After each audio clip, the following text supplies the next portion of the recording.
Hello and welcome to The Album Man, and today I wanted to do another episode of this series called Why Hate, which, if you don't remember, is a series in which we look at albums which are hated, critically panned, and we look at whether the hatred for these records is really justified. So here I try and look impartially at these notorious records and evaluate them as fairly as I can. So when I was thinking about what album I should do, there were many that I considered, and I have a whole list of albums that maybe at some point I'd like to cover. But then an album name came crashing into my mind. Frequency Unknown by Queensryche. I reviewed this album upon release back in 2013, when all the drama surrounding Queensryche was still going on, and I ripped on this album. I gave it a 3 out of 10 in a rather cringy review. And this was an album that was annihilated critically, not just by me, but by the rock press and other reviewers I knew, and it became a bit of a running joke. I ended up giving my top spot of the worst of 2013 list to Frequency Unknown, even saying at one point, and I quote, "Compared to this, Temper Temper by Bullet for My Valentine," another infamously bad album, "this is Dark Side of the Moon." Strong words indeed. So I wanted to take a look at this album, an album that is one of the most negative reviews I've ever given, and wanted to see whether my hatred was really justified, whether people's was really justified.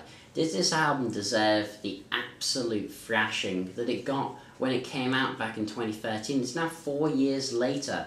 Have my perceptions changed? And should our perceptions change? So first I'm going to look at some of the reasons I originally hated the album, some of the problems surrounding it. Then I'm going to give my updated impressions and evaluate whether it really deserves the hate.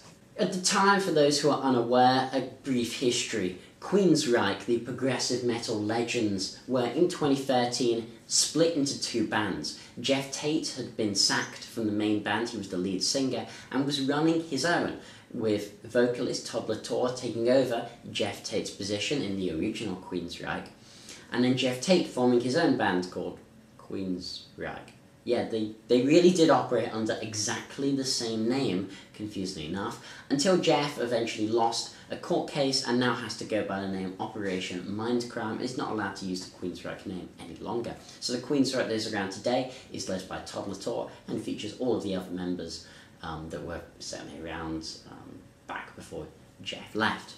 Now, Frequency Unknown back at the time was regarded as a cash-in on the Queensryche name on Jeff Tate's part before he lost it to the other Queensryche, as most people expected he would.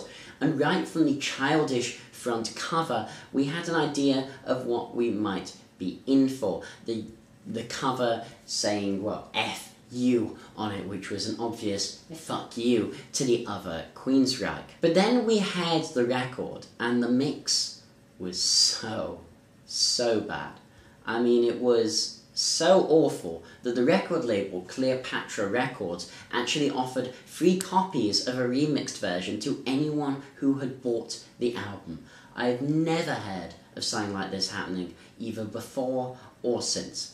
And then Jeff, he even commented recently about this, saying that the label did it without his permission, and shockingly enough, he believes it didn't even need remixing, that the mix was fine, and that production, it just doesn't matter. Production doesn't matter at all, it's all about song quality. And then also, as if it couldn't get any worse, he re-recorded many of his most popular songs simply with the intention of trying to trick radio stations into playing those versions so he would make all the money instead of the rest of the band members of Queensryche, at least for performance or royalties. They would still get songwriting ones. In fact, the hatred of the album was so notorious that Jeff himself ran a competition for whoever could do the best rant about Frequency Unknown would get to meet him. The whole thing surrounding this was just utterly bizarre. But regardless of all of this drama and unnecessary controversy, the fans just found the album to be underwhelming. to be lacking any of what had made Queensryche classics the classics they are. So 4 years on, how does this album stack up? Well, the first thing to my shock and horror I discovered is that a deluxe version has been released. A deluxe version of Frequency Unknown. So what do you get on this deluxe package? Well, the bonus disc features another remix, yeah. A third remix for an album in the space of only a few years. It's honestly, it sounds, you can't make this stuff out, can you? And it's a remix from Billy Sherwood, who's been with Yes, taking over bass duties for Chris Squire, and is in Asia as well. He seems to just be taking over any dead bassist in prog bands and things at the moment. And he remixed it, which seems a bizarre fit. So before we talk about the quality of the songs, let's take a fresh look at the production. See whether it was that bad, let's see whether the first remix was that bad, and then see, I guess, whether the third remix is that bad. So we're just going to begin with the original remix, to be honest. That's the version I believe that is on Spotify. Do correct me if I'm wrong, because I can't find much to really back this up. And this is the first disc of the deluxe version, and honestly, the mix does sound like a demo tape. If we take, for example, the single Cold, it sounds very rough and so rushed out. The drums are as flat as pancakes. The entire mix feels so monotone and limp. The vocal effects on Jeff's voice are startlingly blatant, with his voice operating too high in the mix. The guitars aren't the worst, but on the Billy remix, Christ, it doesn't do that much right. I mean, he's turned up the guitars and everything else very loudly, as if we were still in the middle of the freaking mid-2000s loudness war, putting Rick Rubin's Death Magnetic to shame. And the drums on Cold actually sound worse. I didn't think they could, but they do. They went from sounding underwhelming to instead sounding like they were recorded by a single microphone on Audacity in the middle of a 5-year-old's bedroom. So let's look at another song for production and look at Slave. So on the original remix, we have the same problems as on the original, but with the cymbals being particularly horrible on this, the hi-hats and the like. On the Billy Sherwood remix, the drums do sound better, but they're just too high in the mix. They certainly have more punch and weight to them, but still sound like an Audacity recording. And again, everything just sounds overly loud and overproduced, with Jeff's voice even sounds slightly distorted. I honestly don't know what it was about the masters that have made them so damn difficult to mix, but I guess it's kind of give or take with the Billy Sherwood remix. In some aspects, it is worse. Shockingly enough, it is obnoxiously loud and almost gives me a headache. But on the other hand, it does, I guess, make things sound a little bit more professional, even if it's slightly at the cost of listenability. And I would say it does add an edge to the songs guitar-wise, makes them heavier, and it does liven the songs up a bit. It does give them a bit more flair than the limp sound of the original remix. I had thought before embarking on this that perhaps at the time my hatred for the album was just due to my anger at the Queensryche situation that was unfolding, and that had given me a bias against Jeff, especially after Dedicated to Chaos, that Queensryche album. But in retrospect, what do I think? Well, I think this album, it is genuinely terrible. And a great example of this is Give It To You, in which we find a pleasant guitar melody, a song which sounds like it's full of promise, before we get Jeff start the lyrics with her.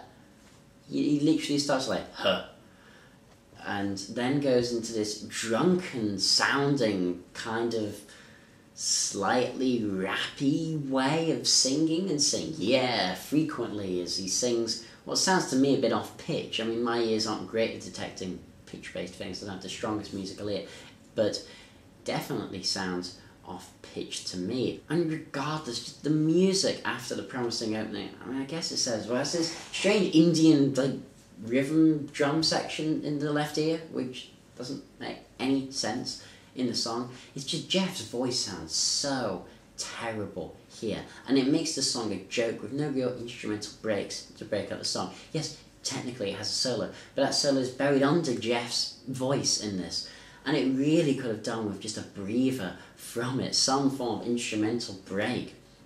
And in another song, like In the Hands of God, this comes across similarly with some dreadful vocals, and that is just one of the reoccurring themes that really sticks throughout this album. It's just the lackluster, dialed-in vocals lacking passion, emotion, and how even tune and pitch some of the time.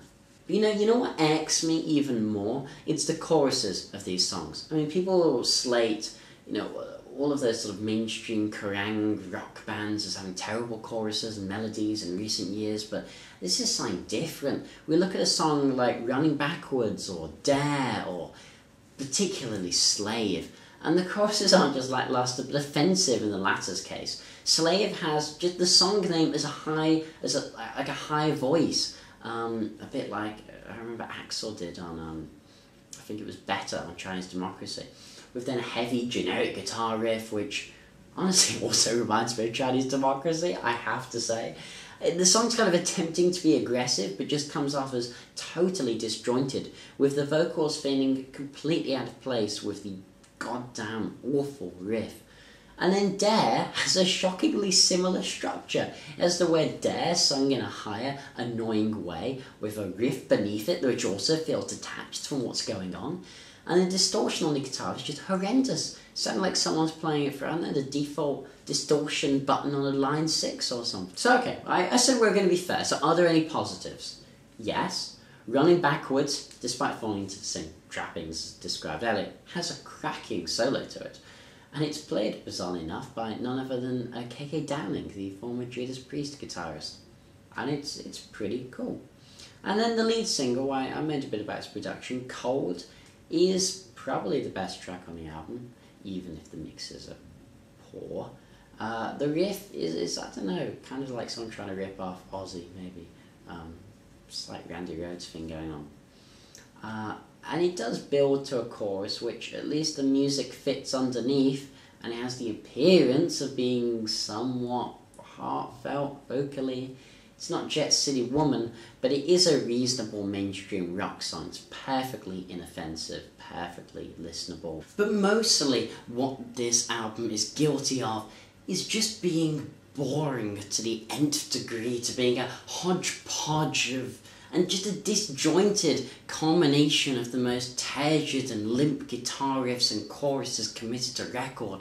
Most songs like Everything or Weight of the World are just generic 2010s rock, but are particularly poor examples of the style, lacking any creative form or creative spirit and originality, or hell, just a good enough hook. And the reason for this is quite plain to see if you look on, say, the Wikipedia page. Each solo on this album was played by a different guitarist, with countless session musicians used overall.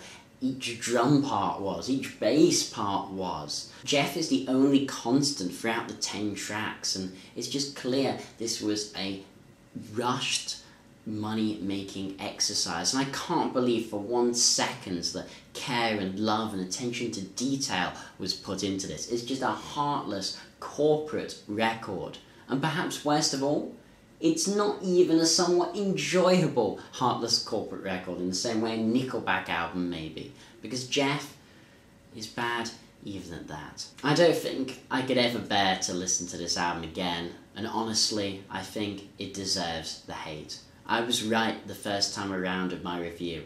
This album is garbage. This has been TheAIbumMan. Thanks for watching. Hope you enjoyed this installment of Why Hate. Please tell me in the comments below or if you want to see more of these and what type of albums you would like me to evaluate. And as usual, long live rock and roll.